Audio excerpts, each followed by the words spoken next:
pour la finalité du métier du directeur financier. Donc, sa finalité, c'est d'orienter la direction de la société, de contrôler que les décisions sont faites dans l'intérêt de la société pour avoir une rentabilité et un bénéfice de l'activité de la société.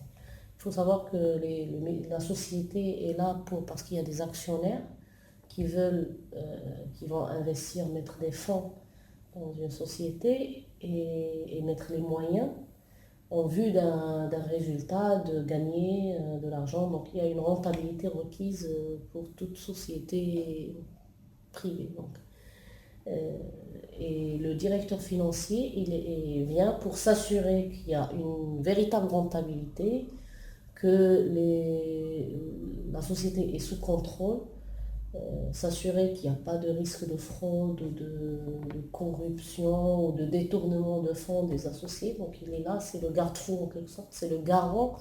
La finalité, c'est d'être garant que les fonds et le patrimoine de la société, il est dépensé ou utilisé pour les intérêts de la société et de ses associés. Donc, pour passer aux tâches et aux responsabilités, donc là, avec cet objectif, donc on décline plusieurs tâches et plusieurs responsabilités. Donc il y a la première responsabilité qui est de tenir la comptabilité générale.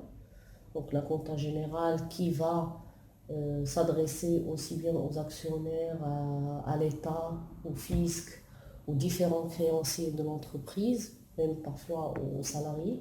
Donc pour présenter la situation à la fin d'année de cette entreprise. Donc c'est la compta générale qui est réglementée selon les règles.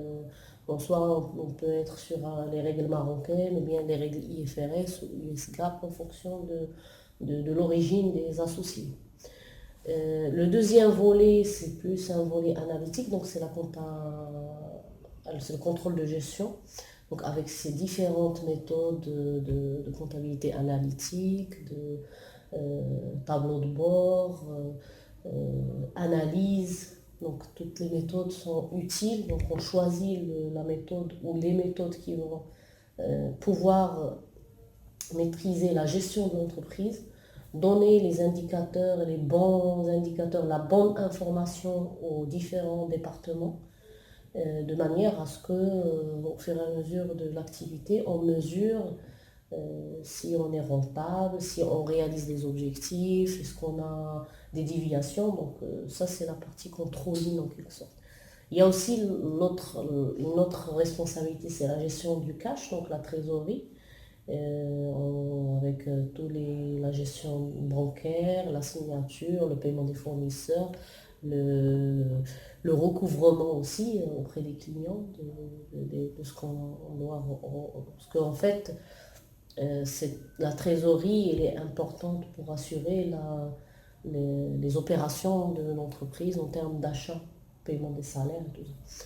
Donc, après, il y a d'autres responsabilités donc, qui peuvent plus ou moins être importantes, comme la partie juridique, s'assurer que la vie juridique ou que tous les aspects juridiques sont bien maîtrisés.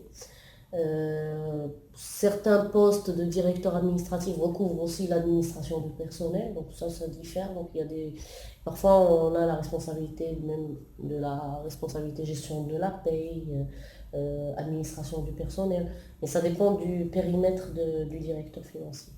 Alors de toute façon, le DAF n'est pas vraiment, comme il y a une équipe, donc il n'y a pas de tâches quotidiennes.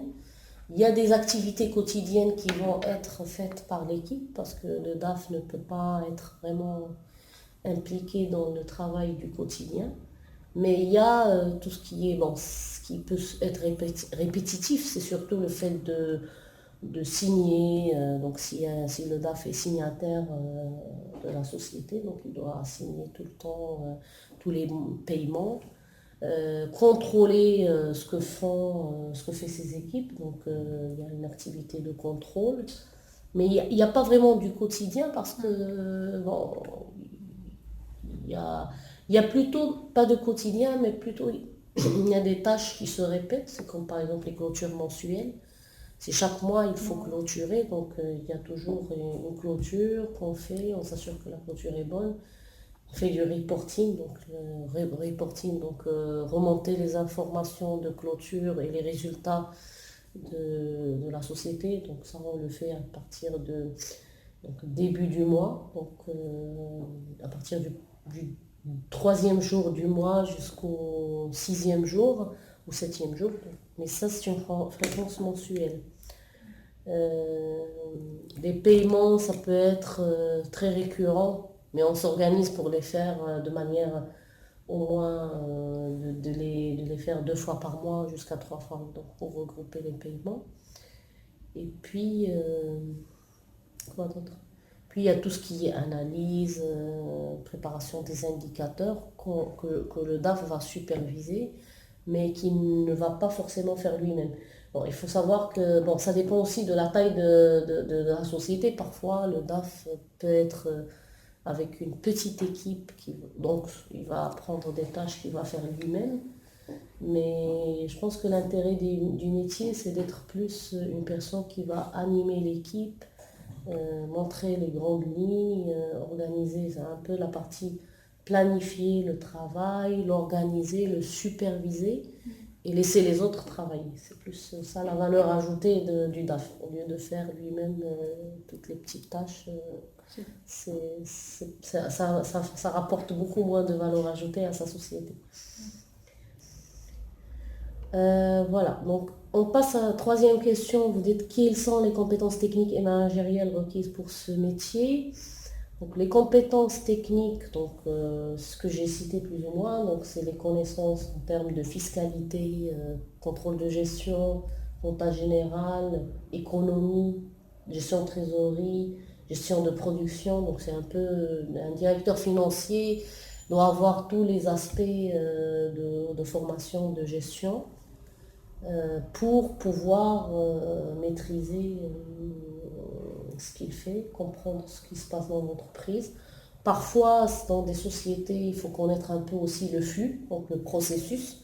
Donc on s'intéresse parfois à comprendre un peu la partie technique et technologique du métier de l'entreprise où il travaille, afin de pouvoir bien interpréter les résultats, les expliquer.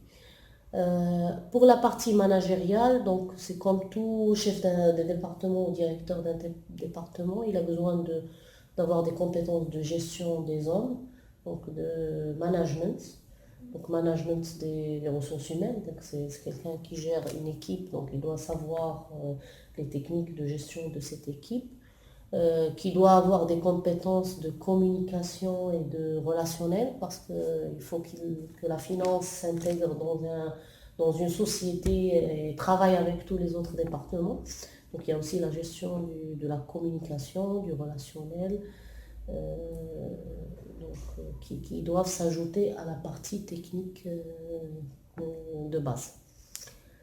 Quatrième question, quel est le niveau de formation demandé pour accéder à ce poste? Donc le niveau de formation peut aller à partir d'un diplôme de grande école, donc c'est déjà, je pense qu'un minimum de base, c'est d'avoir un diplôme d'école de commerce, ou parfois même des diplômes d'ingénieur, ça dépend mais c'est rare qu'on a des diplômés d'ingénieurs qui accèdent au poste, c'est plus des écoles de commerce.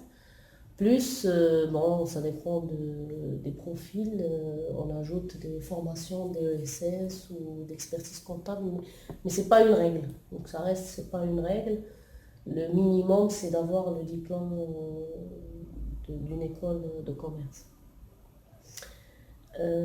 Pour la rémunération, donc la rémunération moyenne, donc je dirais d'un DAF peut aller à partir de 35 000 net.